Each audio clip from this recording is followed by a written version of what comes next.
Hay historias que desaparecen en la frontera, y hay otras que, por más que intenten enterrarlas, siguen regresando para exigir respuestas. Esta es una de esas historias que incomodan, que rompen nuestras creencias y nos obligan a mirar de frente una verdad que muchos prefieren ignorar. En México a veces no desaparece la gente, desaparece la justicia. 4 mujeres salieron de sus casas buscando libertad, no fama. Querían sobrevivir, no convertirse en titulares. Pero cuando sus familias empezaron a buscarlas, algo imposible ocurrió. La mujer que les prometió un cruce seguro, la misma que debía protegerlas, apareció en un video del otro lado de la frontera, actuando como si nada hubiera pasado. Nadie sabe cómo llegó ahí, nadie sabe quién la protegió. Y lo que ese video sugiere es tan perturbador que hasta hoy divide a expertos, autoridades y a cualquiera que lo ve por primera vez. Porque aquí viene lo más fuerte. Este caso no solo revela lo que les pasó a ellas, también revela lo que podría pasarnos a cualquiera cuando confiamos en la persona equivocada. Si crees que ya has escuchado historias duras de migración, prepárate. Esta va más allá, más oscura, más humana, más real. Y te prometo algo. Cuando llegues al final, entenderás por qué tanta gente asegura que este caso nunca debió salir a la luz. Eran las 00:41 de la madrugada del 3 de marzo de 2017, cuando el barrio San José Terán, en Tuxtla Gutiérrez, parecía suspendido en un silencio incómodo. La calle Sonsa Norte estaba casi desierta, iluminada solo por un par de postes que parpadeaban, como si dudaran en seguir encendidos. En la casa número 142, 4 mujeres salieron una detrás de otra con mochilas pequeñas y miradas tensas. Erika, de 28 años. Sonia, de 31. Alma, de 26. Y Fernanda, apenas de 19. No hablaban, no se volteaban, no daban señales de despedida. Caminaban con la prisa contenida de quien sabe que cualquier ruido puede arruinarlo todo. Los vecinos que las alcanzaron a ver desde ventanas entreabiertas recordaron después que aquello se sintió como una mudanza silenciosa, aunque nadie pudo explicar por qué les dio la impresión de que estaban huyendo, no trasladándose. Las 4 avanzaban como sombras fugaces, evitando incluso el sonido de sus propias pisadas. Era el tipo de silencio que uno reconoce en historias de gente que intenta desaparecer antes de que la vida les cobre un precio más alto. Su ruta estaba completamente planeada. Tomar un autobús hacia Oaxaca, luego varias vans a Ciudad de México, y finalmente un último autobús con destino a Piedras Negras, Coahuila. Todo bajo un nombre común: Las Mariposas. Un apodo que, para quien no conocía su situación, sonaba dulce, pero para ellas representaba una promesa desesperada de libertad. Cada una escapaba de un círculo de violencia doméstica y amenazas del grupo local conocido como Los de El Cedro, un nombre que en Tuxtla se pronuncia apenas en susurros, como si fuera peligroso incluso mencionarlo. Aún así, había algo más detrás de esa salida nocturna. Ninguna de ellas habría tenido el valor de emprender un viaje tan arriesgado sin alguien que les asegurara que el camino era seguro. Y según contaban después sus familias, había una mujer que les había prometido que cruzarían a Estados Unidos en menos de 72 horas. Una guía, una pieza clave en todo este plan. Pero lo que nadie imaginaba era que esta misma mujer sería el centro de un misterio aún más oscuro. Y sinceramente, no tienes idea de lo que ocurre después de esta noche. Para entender por qué 4 mujeres confiaron su vida a un viaje tan incierto, es necesario mirar de frente a la figura que las convenció. Lisette Arriaga, conocida en toda la franja fronteriza como la Güera Liz. A sus 36 años, su nombre corría de boca en boca entre comunidades que buscaban una salida, especialmente mujeres que huían de hogares marcados por el miedo. Tenía fama de cumplir lo que prometía, y en un país donde la frontera suele tragarse historias enteras, esa reputación la hacía casi una leyenda viviente. Operaba solamente con mujeres, insistiendo en que ellas no debían cruzar solas. Decía que entendía el miedo, que conocía los riesgos, que sabía negociar con los hombres correctos del lado mexicano y del lado estadounidense. Sus rutas eran variadas: Ciudad Acuña, Piedras Negras, Jiménez, pero siempre terminaban en Eagle Pass, Texas.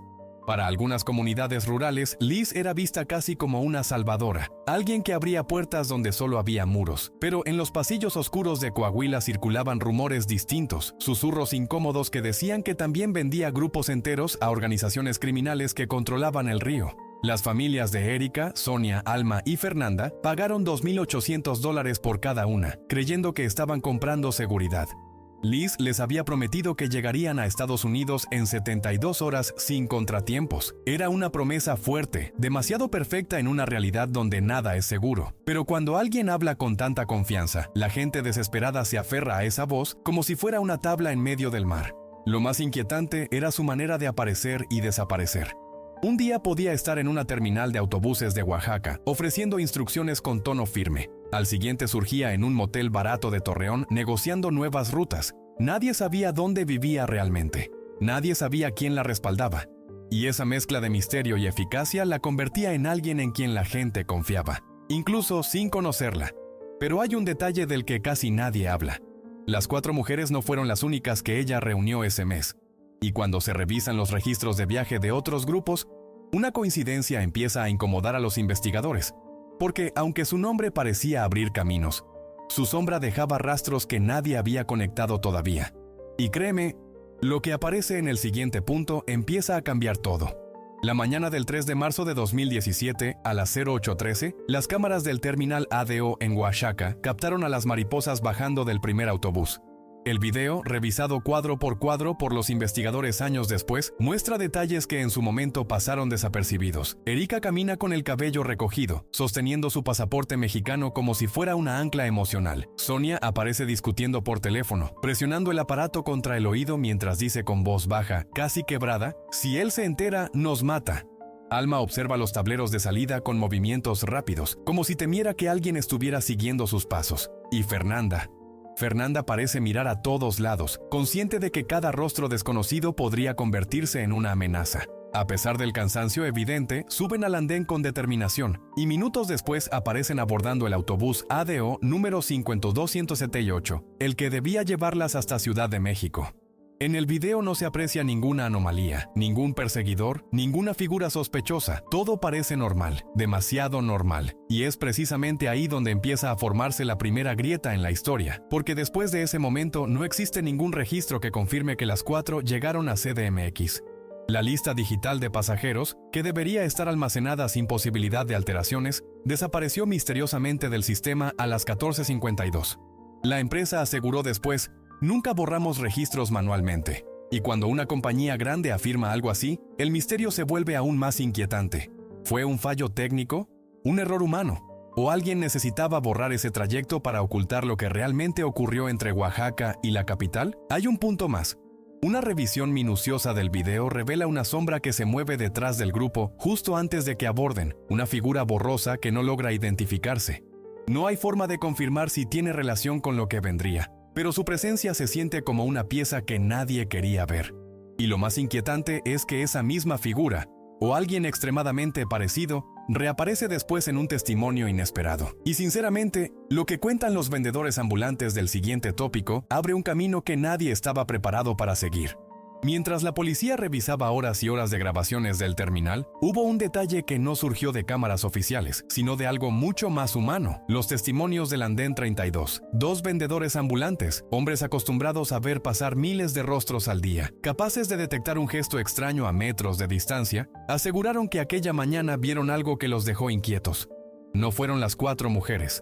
Fue un hombre que no debía estar ahí. Según ellos, era un sujeto de unos 30 y tantos, cargando una mochila táctica gris, la típica que usan quienes están preparados para algo más que un simple viaje. Llevaba un tatuaje de serpiente en el antebrazo izquierdo. Ese detalle tan específico les llamó la atención. En Oaxaca, especialmente entre quienes trabajan en zonas de tránsito, un símbolo así no pasa desapercibido. Y menos cuando la forma en que el hombre observaba al grupo parecía demasiado calculada, como si estuviera esperando el momento exacto para moverse. Ambos vendedores coinciden en que este individuo no compró boletos, no preguntó horarios, no compró comida. Solo siguió al grupo con la mirada, manteniendo siempre una distancia que parecía ensayada. Uno de ellos incluso dijo que, cuando las 4 abordaron el autobús, el hombre dio un paso hacia adelante, como si estuviera a punto de subir, pero no lo hizo. Simplemente se dio la vuelta y desapareció entre la gente. Lo curioso es que, aunque no lo conocían, sabían quién era por su apodo: el Sombra. Un nombre que, en esa zona, se menciona con cierta reserva, como si fuera alguien que surge cuando una historia está por torcerse. Lo más perturbador es lo que ocurrió después. 48 horas más tarde, varios testigos en Piedras Negras aseguraron haber visto a un hombre con las mismas características, la mochila gris, el tatuaje, esa forma silenciosa de moverse, cerca del río Bravo. ¿Coincidencia? ¿O una pieza clave que conecta Oaxaca con la frontera de manera que nadie había previsto? La policía nunca logró localizarlo ni confirmar su identidad, pero su presencia, repetida en distintos puntos de la ruta, parece más que una casualidad.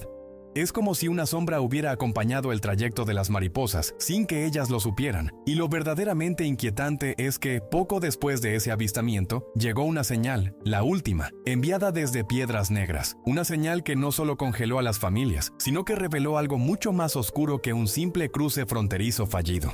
A las 22:14 de la noche, cuando el viento helado de Piedras Negras sopla desde el río como una advertencia, Erika envió lo que sería la última señal conocida de las mariposas. Era una fotografía tomada con el celular, capturando un fragmento del puente internacional número 1. Al fondo, las luces de Eagle Pass titilaban con una calma engañosa, como si del otro lado no hubiera peligro, como si todo lo que habían vivido hasta ese momento estuviera a punto de terminar. Pero la imagen tenía un detalle que nadie notó en ese instante. En la parte inferior, justo a la derecha, se veía una camioneta Tahoe negra con vidrios espejeados, estacionada a pocos metros. Un vehículo demasiado costoso, demasiado discreto, demasiado fuera de contexto para una zona donde la gente normalmente cruza a pie, en taxi viejo o en transporte improvisado. Los expertos que analizaron esa fotografía después afirmaron que ese tipo de camionetas suele utilizarse para movimientos rápidos, traslados discretos o para algo mucho más oscuro. Minutos después de enviar la foto, Erika escribió a su hermana un mensaje breve, pero cargado de tensión. Ya casi pasamos. Si no respondo es porque nos dijeron que apaguemos todo.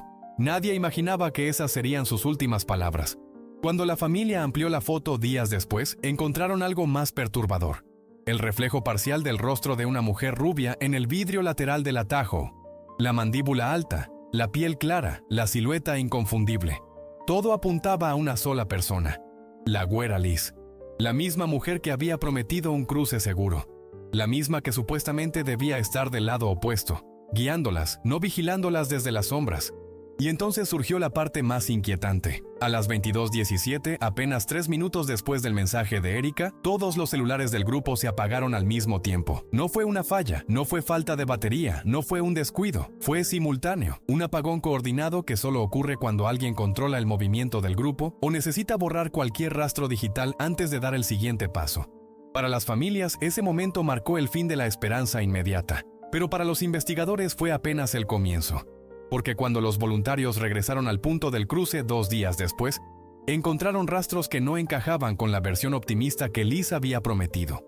2 días después de aquel mensaje final, cuando el sol caía oblicuo sobre las aguas turbias del río Bravo, los voluntarios del grupo Fronteras Humanitarias llegaron a un punto conocido por quienes viven cerca, un tramo silencioso de la colonia Lázaro Cárdenas, muy cerca de la calle Huajuco. Es un lugar donde el viento arrastra arena fina, donde los pasos se borran rápido y donde los susurros de lo que ocurre en la madrugada nunca llegan a convertirse en denuncia. Fue ahí donde encontraron las primeras señales físicas de que algo había salido terriblemente mal. En la orilla, semi hundida en la arena húmeda, apareció una sandalia número 6, marca Flexi, el tipo de calzado que usan mujeres que necesitan caminar mucho pero no perder comodidad. A pocos metros, 3 botellas de agua clavadas en la arena como si hubieran sido dejadas a toda prisa. Y entre los matorrales, un pañuelo azul con manchas de sangre seca, arrugado como si alguien lo hubiera apretado con desesperación. Pero el testimonio que más estremeció a los voluntarios fue el de un pescador local. Un hombre de rostro curtido por el sol, acostumbrado a ver cosas que prefiere callar. Él aseguró que, en la madrugada del día anterior, vio a 3 mujeres corriendo por la orilla, perseguidas por 2 hombres que no gritaban, no disparaban, no hacían ruido, solo corrían tras ellas con una determinación helada. Según él, parecía más una captura que un intento de rescate, y lo dijo con ese tono que solo usan los que han visto demasiado. Cuando los investigadores escucharon esa versión, algo no cuadraba. ¿Por qué solo 3 mujeres? ¿Dónde estaba la cuarta? ¿Y quiénes eran los 2 hombres que actuaban como si supieran exactamente a quién perseguían? La zona donde hallaron los objetos no queda en la ruta que la güera Liz solía usar, pero sí coincide con áreas de paso clandestino controladas por grupos que no permiten que nadie cruce sin su autorización. Y eso abrió una pregunta inquietante. ¿Habían intentado cruzar o estaban siendo llevadas a otro lugar? El silencio del río, la arena removida, esos rastros pequeños pero contundentes. Todo parecía indicar que la historia no había terminado en la orilla, porque en Eagle Pass, del lado estadounidense, alguien encontró algo mucho más revelador. Una pista que no solo confirmaba que el grupo había sido dividido, sino que también mostraba cuál de ellas pudo haber logrado avanzar. Y lo que encontraron ahí, te lo adelanto, cambia por completo el sentido del caso. Del lado estadounidense, en una zona casi olvidada por los mapas oficiales, los agentes de la Border Patrol hallaron un objeto que parecería insignificante para cualquiera, pero no para quienes conocen los códigos de la frontera. Sobre una vereda clandestina conocida como The Pipeline Road, cerca de la salida hacia la FM 1021, encontraron una pulsera de plástico amarilla. Ligera, barata, marcada con plumón negro. Fair. No era una pulsera común. En la frontera, este tipo de identificadores se usa exclusivamente para grupos guiados por coyotes. Cada color representa una ruta, un precio, una organización. Amarillo, según los especialistas, significa una cosa muy específica: separación del grupo durante el cruce. Es decir, alguien decidió dividirlas, no por accidente, no por seguridad, sino porque había un plan paralelo que ninguna de ellas conocía. El hallazgo estremeció a las familias porque la inscripción Fair coincidía con Fernanda, la más joven del grupo. La posibilidad de que hubiera alcanzado territorio estadounidense se convirtió en un rayo de esperanza, pero también en una contradicción inquietante. Si ella cruzó, ¿por qué no pidió ayuda? ¿Por qué no apareció en algún albergue, en alguna llamada, en alguna lista migratoria? La respuesta más lógica duele. Alguien la cruzó, sí, pero no para darle libertad. Las pulseras son entregadas antes del cruce para etiquetar a las personas como mercancía. Algunas indican deuda, otras indican destino, otras, como la amarilla, indican control absoluto. La presencia de esa pulsera en un punto tan específico sugiere que Fernanda continuó su ruta acompañada, pero no necesariamente por quienes habían prometido protegerla. Los agentes también notaron algo extraño. Esa vereda no suele usarse para cruces masivos. Es un punto reservado para movimientos muy calculados, donde pasan grupos reducidos o personas que deben ser entregadas directamente a otro contacto del lado estadounidense. Una logística demasiado profesional para tratarse de un error. Y si Fernanda siguió adelante, ¿dónde quedaron las otras tres? ¿Quién decidió separarlas? ¿Y con qué propósito? La pulsera, sola en medio de la maleza, parecía gritar una verdad que nadie quería aceptar. El grupo ya no era un grupo. Aún así, esta no sería la pista más perturbadora, porque días después, la hermana de Erika recibiría un video anónimo, un video grabado en un lugar del que pocos regresan para contarlo.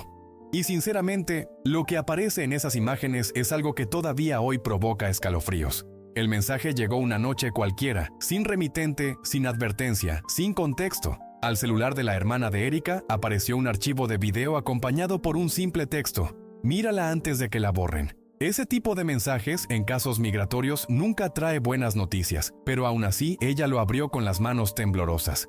El video mostraba una habitación con paredes verdes, de un color húmedo, desgastado, típico de las casas improvisadas usadas por grupos que retienen migrantes. El ventilador del techo giraba lento, como si estuviera cansado. En el centro había una cama sin colchón, solo una tabla vieja.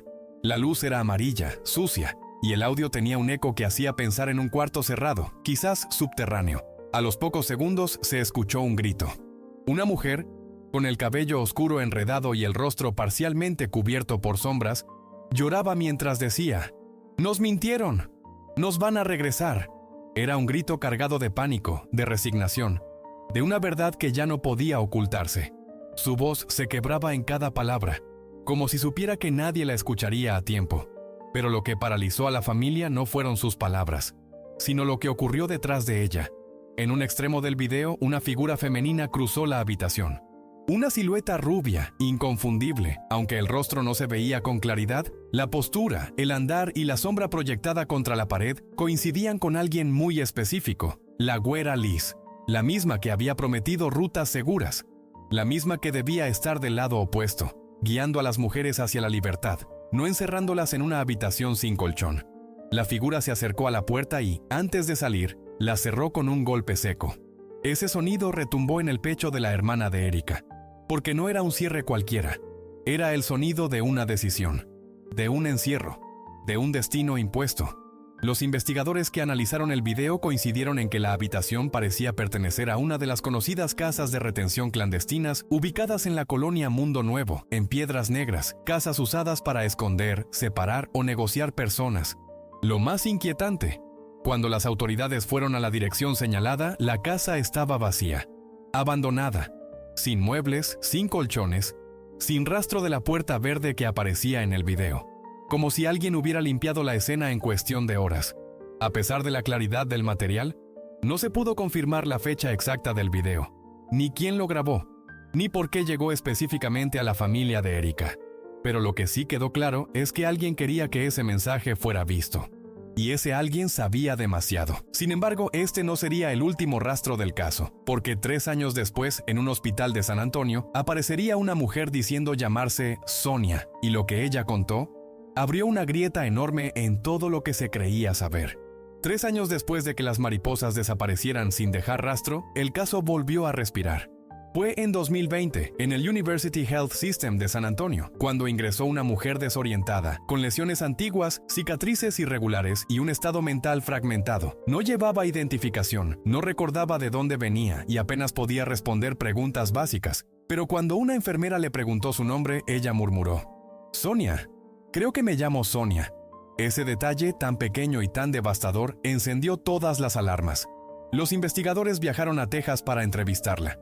Su memoria era un laberinto. Recordaba momentos aislados, fragmentos de voces, sensaciones sueltas, pero había una imagen que repetía una y otra vez. Una casa con portones azules y 2 números pintados en la pared, 4 y 8. Para los especialistas parecía un recuerdo irrelevante, pero para quienes conocían el caso era como una llave escondida. Había efectivamente una casa abandonada en Piedras Negras, ubicada en la calle 48, con portones azules y los números pintados exactamente como ella los describía. Esa propiedad había sido mencionada en reportes antiguos como un posible punto de retención, pero nunca se encontró evidencia suficiente para sostener investigaciones formales. Hasta ahora, cuando se le preguntó por las otras mujeres, Sonia bajó la mirada. Sus ojos, hundidos por años de miedo acumulado, se llenaron de una angustia silenciosa. «No sé qué les hicieron, pero yo corrí». Era lo único que repetía. Corrí, corrí, corrí. Y cada repetición desgarraba más la esperanza.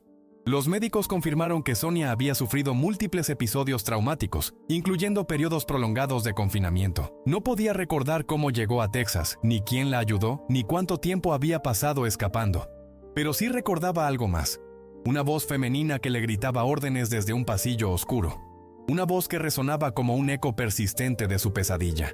Los investigadores compararon descripciones, y el nombre que surgió dejó a todos en silencio. La Güera Liz. Si Sonia logró escapar, ¿por qué fue la única? ¿Dónde estaban Erika, Alma y Fernanda? Y, sobre todo, ¿quién permitió que Sonia saliera viva mientras las demás desaparecieron sin dejar rastro? Las respuestas parecían estar a punto de revelarse, porque pocos meses después un video captado en Laredo mostraría algo que nadie, absolutamente nadie, estaba preparado para ver. Y sinceramente, ese último registro cambiaría para siempre el destino de esta historia. El video apareció sin aviso, como suelen aparecer las piezas que verdaderamente importan en los casos que llevan años enterrados. Fue grabado en el puente Los Américas Gateway Bridge, en Laredo, Texas, y mostraba un flujo constante de autos cruzando al anochecer. Nada fuera de lo común. Hasta que una SUV negra entró en cuadro. Una camioneta grande, con placas temporales y vidrios tan oscuros que parecían absorber la luz. La cámara se acercó justo en el momento exacto. La puerta se abrió y una mujer rubia con el cabello recogido en una coleta baja descendió del vehículo. Llevaba una mochila morada, una que cualquiera podría confundir con un accesorio más, pero las familias la reconocieron de inmediato. Pertenecía a Alma. La misma mochila que ella llevaba el día que salió de Tuxtla Gutiérrez. La rubia cerró la puerta con un movimiento tranquilo, casi elegante. Miró alrededor con una seguridad que no era común en alguien que cruza una frontera con identidades falsas. Y entonces ocurrió. Levantó la mirada hacia la cámara de seguridad. Y sonrió levemente, como si supiera que estaba siendo grabada, como si quisiera dejar un mensaje. Aunque las autoridades no pudieron confirmar la identidad, para los investigadores del caso no había duda alguna. Era la Güera Liz. La imagen se volvió viral entre los grupos de búsqueda. No porque mostrara violencia o persecución, sino porque revelaba algo mucho más inquietante. Liz no estaba huyendo, no estaba escondiéndose, estaba moviéndose con libertad, cruzando fronteras con la misma facilidad con la que alguna vez prometió cruzar a las mariposas, y lo hacía cargando pertenencias que no eran suyas. Si tenía la mochila de Alma, ¿qué había pasado con ella? Si podía entrar a Estados Unidos sin dificultad, ¿quién la estaba protegiendo? ¿Y por qué parecía tan tranquila, tan consciente de la cámara, como si la grabación formara parte de un mensaje cuidadosamente calculado? Lo más perturbador de todo es que, desde ese día, nadie volvió a verla. No apareció en Texas, ni en Coahuila, ni en ninguna de las rutas donde antes operaba. Su nombre dejó de circular. Sus contactos desaparecieron y hasta los rumores se volvieron tímidos. Era como si hubiera cruzado una línea invisible y se hubiera desvanecido por completo. Mientras tanto, el destino de Erika, Alma y Fernanda sigue siendo un vacío que duele cada vez que la grabación vuelve a circular. Sonia, la única sobreviviente, no recuerda nada después de cierta noche. Y el video de Laredo se convirtió en la pregunta que nadie ha podido responder. ¿Por qué la güera Liz quiso que la vieran? ¿Y qué estaba insinuando con esa mirada directa a la cámara? Lo que este último registro implica es tan profundo, que todavía hoy los investigadores admiten que es posible que la historia completa nunca salga a la luz. Pero la verdad, o lo que queda de ella, sigue esperando ser descubierta. Cuando casos como este llegan a su fin, o a lo más parecido que tenemos a un final, algo queda claro. No estamos frente a una historia perdida en la frontera, sino frente a un espejo incómodo de lo que sucede cuando la desesperación, el silencio y el poder se cruzan en el mismo camino. Las mariposas no fueron solo 4 nombres en una lista. Fueron mujeres que se atrevieron a huir, que apostaron por una última oportunidad y que chocaron contra un sistema que decide quién merece ser escuchado y quién puede desaparecer sin dejar huella. Y mientras repasamos esta historia, es imposible no preguntarse, ¿qué habríamos hecho nosotros en su lugar? ¿Habríamos confiado en alguien como la güera Liz? ¿Habríamos visto las señales? ¿O las habríamos ignorado como tantos hacen cuando el miedo aprieta más que la razón? Porque al final este caso no trata solo de crimen. Trata de cómo interpretamos los riesgos a nuestro alrededor, de cómo reaccionamos ante comportamientos que parecen normales, hasta que dejan de serlo. Trata de los detalles que pasamos por alto. Un mensaje extraño, un silencio incómodo, una mirada que se desvía. Y trata también de cómo, incluso cuando todo parece perdido, siempre hay una historia esperando ser contada para evitar que la siguiente termine igual. Ahora te pregunto a ti, que estás escuchando, ¿qué detalle te impactó más? ¿Hay algo que crees que las autoridades omitieron? ¿Tú crees que la güera Liz actuó sola o alguien más estaba detrás? Déjalo en los comentarios. Tu opinión puede abrir nuevas líneas de análisis, despertar nuevas preguntas y darle a esta historia la conversación que merece. Y si este caso te dejó pensando, aunque sea un poco, aunque sea incómodo, te invito a suscribirte, activar las notificaciones y acompañarnos en los próximos episodios. Cada historia es una pieza más de un rompecabezas que todos tenemos la responsabilidad de observar. Porque tal vez algún día la diferencia entre comprender un caso y convertirse en uno esté en detalles como estos.